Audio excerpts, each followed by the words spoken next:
O trabalho na solução arquitetônica e de planejamento urbano continua.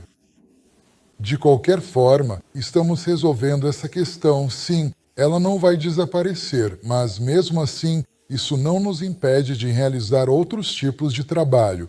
Sim, isso atrasa a obtenção do parecer de conclusão da obra, a autorização para colocá-la em funcionamento. E todas as tarefas planejadas que temos no caminho para cumprir, para alcançar o objetivo, são tarefas que devemos realizar. Sim, atrasa, mas mesmo assim fazemos o que precisa ser feito. O segundo ponto, o que está acontecendo diretamente aqui no local é o início da operação e o ajuste do sistema de refrigeração. Isso provavelmente é como um grande sistema split, que no calor fornece ar frio e quando está mais fresco fornece calor, assim como splits nos apartamentos maior. Esta é, talvez, uma das mais complexas instalações de engenharia. São os nossos sistemas, especificamente os sistemas de engenharia. Ela atravessa todo o edifício. Em cada ambiente há fancoios instalados. Aqui, por exemplo, temos um fancoio e ali, mais adiante, há 2 fancoios pendurados no teto. No galpão, há grandes fancoios instalados. Por que trabalhar nos galpões? Quando as máquinas estão funcionando, elas geram muito calor, então é difícil sem eles. Mas agora, quando você entra no galpão, já está fresco. Agora, sobre o que o Alexander mencionou detalhadamente no vídeo anterior, que já foi ao ar, trata-se da reconstrução, uma certa e importante reconstrução dos motores. Um processo complexo. Então, vejam, estamos colocando o objeto em operação agora. O objeto foi feito de acordo com o projeto, e no nosso objeto há muitas máquinas elétricas rotativas, ou seja, motores síncronos. Há uma série de motores que acionam ventiladores, bombas, sistemas de combate a incêndio, mas esses não nos interessam. Por quê? Porque eles praticamente não funcionam. Bom, quando vierem, vão inspecionar. Vão testar 1 ou 2 vezes. Só isso. Fora isso, eles ficam em modo de espera e nada depende da eficiência deles. Tem também o sistema de exaustão de fumaça. Enfim, tudo que diz respeito ao chamado sistema de incêndio. Mas há ventiladores específicos que fazem a troca de ar no ambiente interno. Eles trazem ar fresco e também removem o ar usado e viciado. Esses ventiladores operam constantemente e consomem uma quantidade considerável de energia elétrica, o que pode impactar o custo mensal. Assim que a garantia acabar, os fornecedores vão cumprir sua parte, para que a gente já saiba que não temos mais nenhuma reclamação nem contra os fornecedores, nem contra os responsáveis pela execução do serviço. Vamos, de forma planejada, substituir as bobinas padrão desses motores pelas nossas bobinas combinadas. Isso não significa que vamos comprar motores novos. Não, vamos trocar apenas as bobinas. Por que isso é necessário? A questão é que a prática mostrou que, ao substituir as bobinas pelas combinadas, esse investimento se paga em, no máximo, 3 meses de funcionamento do equipamento, no máximo. E no futuro, isso começa a proporcionar economia direta, permite economizar dinheiro, porque você e eu estamos interessados no resultado econômico do trabalho da empresa, ou seja, o lucro. E tudo que reduz esse lucro, temos que cortar esses itens de despesa. Como? Primeiro, implemente medidas de eficiência energética. Uma delas é a substituição de enrolamentos nas máquinas mais carregadas. Porque, por exemplo, uma esmerilhadeira que você liga, usa para afiar algo e ela funciona só uns 20 minutos por turno. Não faz sentido reconstruir os enrolamentos do motor. Por isso, vamos modernizar e trocar os enrolamentos apenas nas máquinas em que isso realmente faz sentido. Isso é terrível. Promessas mês a mês com desculpas diferentes.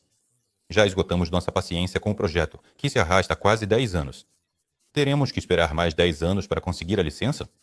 Se a licença não sair, todo equipamento já comprado ficará obsoleto, e teremos que comprar tudo de novo e continuar arrecadando fundos. Das Fantax. Em primeiro lugar, o empreendimento foi construído em pouco mais de 2 anos.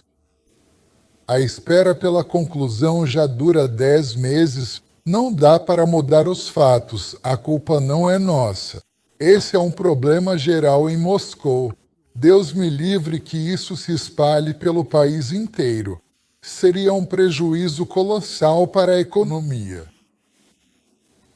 A forma como os projetos foram aprovados levou vários anos, 2 anos, se não me engano, toda essa aprovação demorou. Isso também não foi por capricho nosso.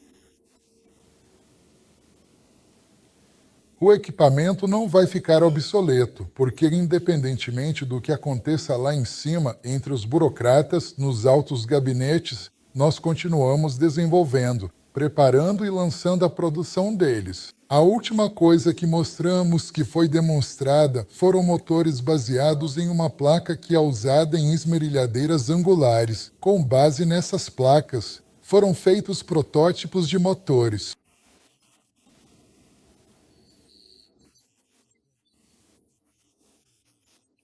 Pelo menos 48 modificações foram feitas. Porque o motor, por exemplo, só o motor embutido com sensor térmico, com encoder e sensor térmico. Por isso, o mesmo motor ter 3 versões, 3 modificações, ser equipado com conectores, enfim, é só uma modificação desse tipo. Mas, ao mesmo tempo, quando não tem sensor, é usado apenas como motor, com o encoder incremental funcionar como motor de acionamento. Além disso, cada um desses motores fabricado para operar em frequências de 50 a 600 Hz. Por exemplo, em 200 Hz, em 400 Hz. 400 Hz é usado na aviação e em outras aplicações em diferentes áreas da vida. É toda uma gama, desde o pacote 30, com 30 mm de comprimento, até 70, com incrementos de 5 mm. É toda uma linha de motores para atender a diferentes necessidades e demandas na fabricação de produtos, tanto de ferramentas, pequenas máquinas, quanto de eletrodomésticos. Além disso, esses motores são competitivos até mesmo na China, porque lá, com o aço 24 de dezembro, não é possível operar acima de 50 Hz em esquemas padrão. E no nosso esquema, o mesmo aço, graças a uma distribuição mais uniforme da indução, permite operar até 600 Hz. Eis a resposta para você. Dmitry Alexandrovich, se o 3D se arrastar até o final do ano, até o próximo ano, até 2027, vamos continuar reclamando e não fazer nada? Em janeiro, eu achava impensável isso pudesse se arrastar até agosto. E por que você acha que não estamos fazendo nada? É ingênuo pensar que estamos sentados apenas esperando alguma coisa. Colegas, vocês nem imaginam como é todo esse processo. Naturalmente, não vou descrevê-lo. Falar sobre o que aconteceu, quais passos foram tomados, quais medidas. Naturalmente, nunca vou falar sobre isso, porque não é algo sobre o qual vale a pena falar ou discutir. O que devemos discutir são os resultados. Se estivéssemos apenas sentados sem fazer nada, este objeto nem existiria, porque tem um ditado interessante: atira bem quem atira. Por isso, para construir qualquer coisa, é preciso ter conhecimento e experiência em construção e participar do processo. E se formos falar sobre os documentos que precisam ser preparados e as dificuldades que surgem, já mencionei que vocês só se depararam com um documento, porque ele está em uma determinada fase, na fase final. Mas aqueles que estavam dentro do projeto, enquanto ele se desenvolvia, os processos que aconteciam lá e o quanto as coisas atrasavam. O registro dos direitos de propriedade sobre o objeto de construção inacabada levou 1 ano, mas ninguém viu ou soube disso, apenas informamos que sim, registramos a propriedade desse objeto. Registrar o objeto de construção concluída, acredito que será mais fácil, e ele estará naquela etapa. Naquela etapa específica que precisará ser realizada, mas esse já é o segundo passo, que espero que leve menos tempo.